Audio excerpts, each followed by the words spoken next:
Hello and welcome to Dragon Tavern with myself, Oliver Dungeon Master, and Dave. Reviewing, by request, another episode of the Dungeons and Dragons cartoon from the 80s. What I like to call the most wholesome 20 minutes that I've seen in many, many years. I put the target too low. I didn't think it would get 70 views. I just bunched the camera. Yeah. I didn't think 70 views within a week. Yeah. You guys really liked it. He said if we do 70 views, we'll do another one. And it's like 110 at the time of this recording. So 150. If we get 150, we'll do the next one. Yeah. Because we can't do this every week. Otherwise, it's just become a new show, and we're too busy. And to be honest, we don't get a lot of money for this. No, well, I don't get any money for it. So. We just do it because we're nerds. We like doing it. Yeah. But give us money. But it takes a lot of time. Yeah. It takes a lot of time to record these in our private times and everything. But we're still going to do them. It's hard to keep up with promises we make. Although this, I must say, this and the D&D movies have been my favourite Dragon Taverns because watching this stuff is amazing. This one was interesting. This one's my favourite. Yeah, I like this because, if you recall last episode when we did this, I mentioned that the best and most useful member of the team was Uni. Yeah, and the next episode's about the unicorns. But not just that, I get proven completely wrong as Uni just fails spectacularly throughout the episode. So anyway, this is episode 4 of season 1 called Valley of Unicorns. Yep. So essentially, they start with a blue unicorn being hounded by... wolves. Hounds, yeah, essentially. Wolves, yeah.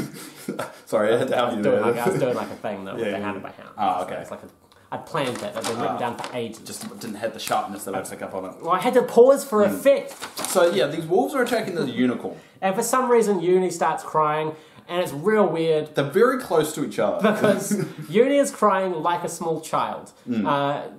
I do not expect an animal to have such a human voice. It's actually they basically just recorded a child crying and played it with Uni, which was just. I'm pretty sure Optimus Prime voices.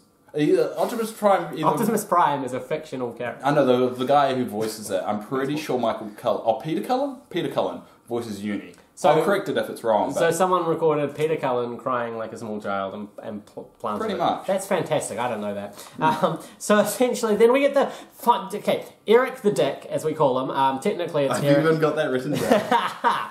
Technically, it's Eric the Brave, but no, Eric the Dick gets burned so hard by the acrobat in the first scene, which is just wonderful. He says, I've got all these rocks in my shoes, and the acrobat goes, well, maybe the rocks in your head need company. And I was just like, and then they make fun of his face later on as well. He's got an ugly face. They blatantly just say you got an ugly face. They really diss Eric in this, which is good, because Eric is such a douchebag. He's a dick. Eric's a dick. I want them to do a live-action remake of this and just have Eric being a dick. It'd be amazing. We could call it Eric the Dick, although if you type that into Google, you'll probably get some things. You'll probably get Eric's dick. I just then wrote in huge letters, burn! Alright, so we'll run through the episode. So there's a unicorn that gets attacked by these wolves. A blue unicorn. Yes, and there's this wizard called Calic. Which we don't find his name until like the last 5 minutes of the episode. I just think, storytelling-wise, if you're going to introduce a character, give us a goddamn name. You mean like how the Dungeon Master told them right after it happened? Yeah. That was like literally like the first 10 minutes? Well, 10 minutes. I mean, we got introduced way before that. Your argument is not to the end, but the Dungeon Master goes, his name's Carrot. Well, that was like way too late in my opinion. It literally happened after the event. No, because it can't be, because that was like 5 minutes in they meet him. Anyway, we get Evil Dude, and now, he sets these hounds on this unicorn because he wants the horn, and then he hides in a bush and watches. And I'm just thinking, if you're a bad guy, like powerful, again, a wizard that has lasers out of his hands, hide in a bush and let a hound do your job, I think is not hounds. There's a lot of them. It's ridiculous. He's literally like, aha. But so basically, Uni tries to help. Yeah. And the kids try to help. They're kind of running along, but Uni managed to get in front of them, hide behind the unicorn, and then it kind of growls, and all of a sudden a hound from the side goes and picks him up and runs away. Yeah. Then the kids get there and actually do something, but it's too late by that point. And then the unicorn getting attacked just teleports away, because apparently it can teleport once a day, which is important at the end. Yeah, and it's also true if even back in the early AD&D, unicorn mythical being had once a day teleport, and that's actually still true in 5th Ed all the way today. They've still got it once a day. So there's a nice little unique reference within it. The great thing is, basically, Dungeon Master, when he's talking to the party, Eric the Dick when they get the name of the bad guy, Not 5 minutes to go at the end of the I'm episode. flipping you off behind my hand. Yeah, you did that last episode. Yeah. So basically, Eric the Dick says, I'm writing down every dumb thing he says. That's a D&D thing, though. I do have true. to give them props for doing that specifically to what the D&D is, the Dungeon Master is saying. So he is a dick, but he was also doing what D&D players normally do. Yeah, you really, if you have a D&D DM that's doing lots of plots and plot hooks, you need to write stuff down. So he kind of redeemed himself a little bit there. He does also a good thing with the shield when all the rocks fall on. Yeah, later on. So he redeemed himself twice, but he's still a dick in my opinion. Now also at this point, when I think it was again Eric the Dick was talking about the main bad guy, he's like, that dude's so cracked. And I was just like, is that what the youth, like the slang was back in the 80s? Like, he's so cracked. Because I'm going to start using that. I don't know. I'm bringing that back. I don't think even it was hit back then. I don't actually think there was slang back then. They just used it. I'm bringing back the crack. It never arrived.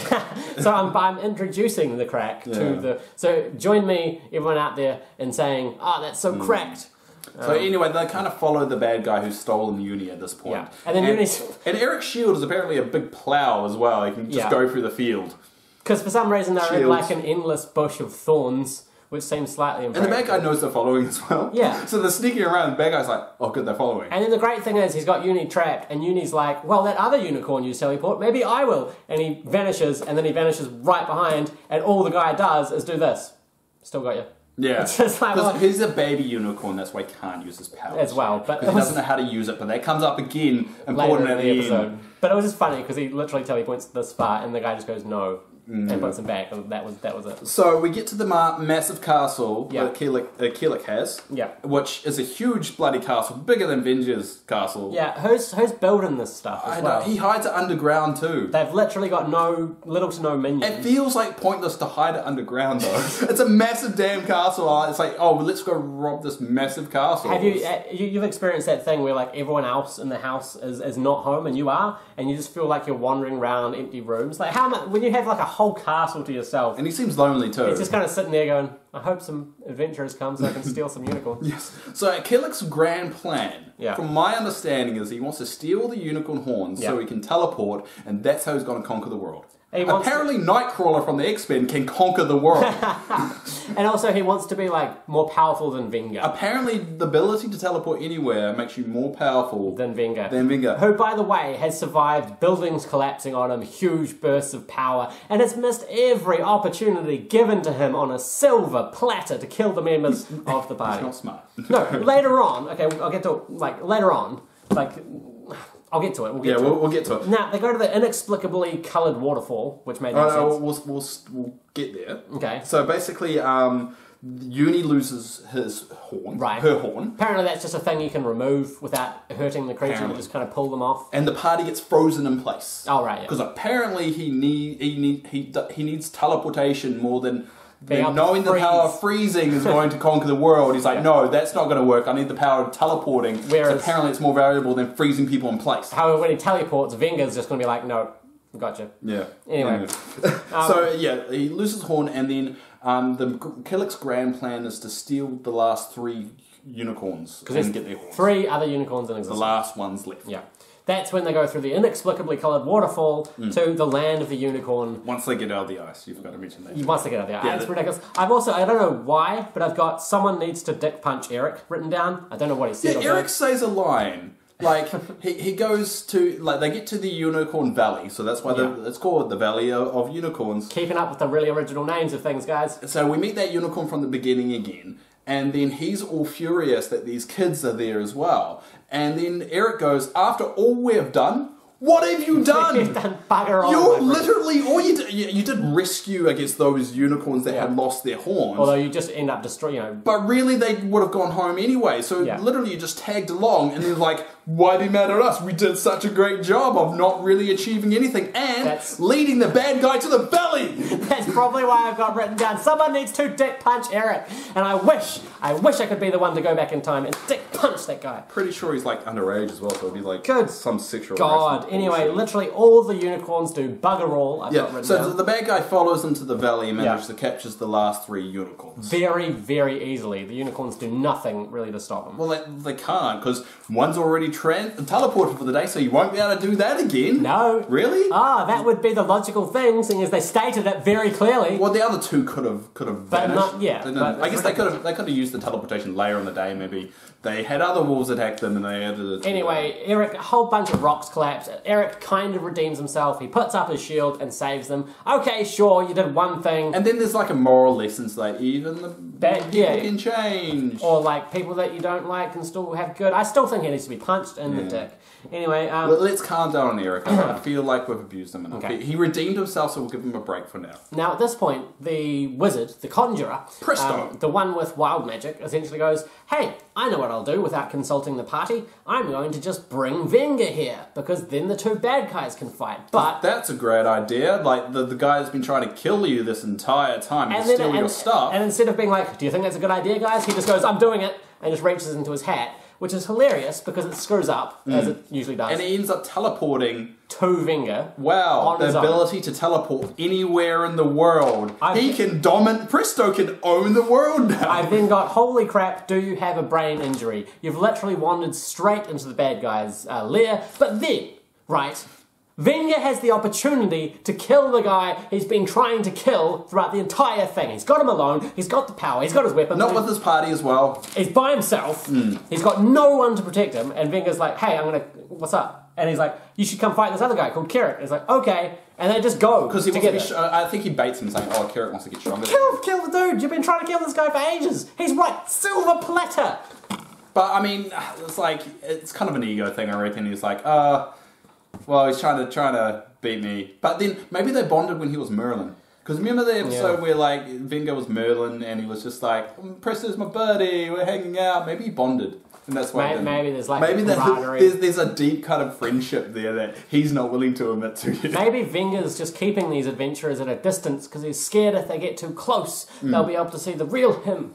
So anyway, Venga and Kirik arrives. It turns out Kirik is Venga is Kirik's master. Yeah. So it kind of makes him like try and give up the unicorn horns. He's like, "Thanks for keeping these for me." And then there's a big kind of Venga and Kirik battle with beams, because apparently beams are less powerful than teleportation or turning people to ice. And then they turn the wolves into puppies, and I just wrote puppies with like big exclamation mark. Yeah, Venga just turns them into all puppies, which apparently, if he could do that, why don't you turn all the kids into puppies? Yeah, I'm quite amazed at the arsenal that Venga has that he does not use, save for these random encounters. Yeah, exactly. He just uses it on everyone else but these kids. Anyway, eventually they get out of there, and then No, we have to talk about the ridiculous how they get out of here. Yeah, okay. So basically, in order to get all the unicorn horns back, the Dungeon Master puts a riddle saying, one will affect everybody. So that Presto manages to get the horn back onto Uni, and all the unicorns get their horns back. Yeah. So the party's like, all right, we got to get out of here. These 2 guys are going crazy.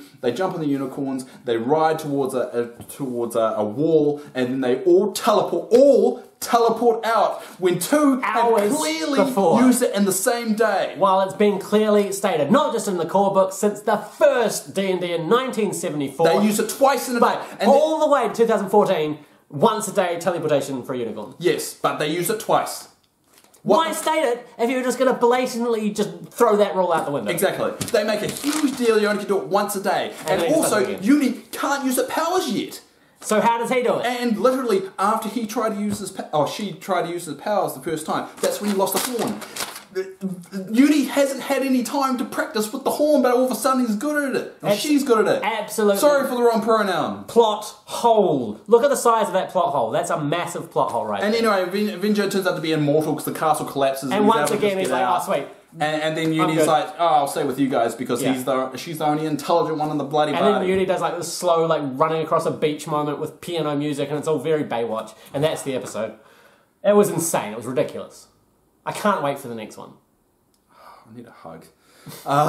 So yes, that was our review of episode 4 That of was season us 1. angrily shouting at the writers of a show from the 80s for 20 minutes. I think it annoys me because we've grown up in a time where television is pretty intelligent nowadays. And when things don't make sense, And I grew up in Star Trek, so when things didn't make sense, I kind of raged a bit. And that, it just they break... I know it's a cartoon. I know it's not intended for my demographic or my generation. Yeah, it's kind of nice because it's cool seeing D&D in this format. It just really infuriates my soul every time I watch it. And get another horn, Venga. For the love of God, use your powers to fight the enemies that you see in your life. No, too busy doing things to puppies, apparently. Yeah, apparently you can just do that. I don't even know if that's a real spell or whatever, but that was our review. There about, like... I don't think so. I've never come across it. Turn puppy spell! I have some of the original, like 1974 books from AD&D. I've never seen that before. It just... Maybe in Pathfinder, because that has everything, but I don't know. Avenger is very good at destroying everyone but these guys. So, if this video gets... And plus, Dungeon Master, screw you. I mean, seriously, you're just being a dick at this point. Yeah, you kidnap these kids, and you give them bugger all, and then... And then vague kind of thing. And please, someone dick punch Eric. Anyway, if we get 150 views on this, we will do the next episode of the... And by then, we'll catch our breath and not feel so exhausted. So thanks, guys, for watching our review. It was you guys that suggested doing another one of these. Yeah, in all seriousness, thank you so much for watching our stuff and watching the past video. It really helps and it really keeps us going. And we do like doing these, and we would love to do these more and more and more. But we do need the encouragement to do so because we have fragile egos. Egotists, 100%. My body is held up 90% by bones and 10% by ego.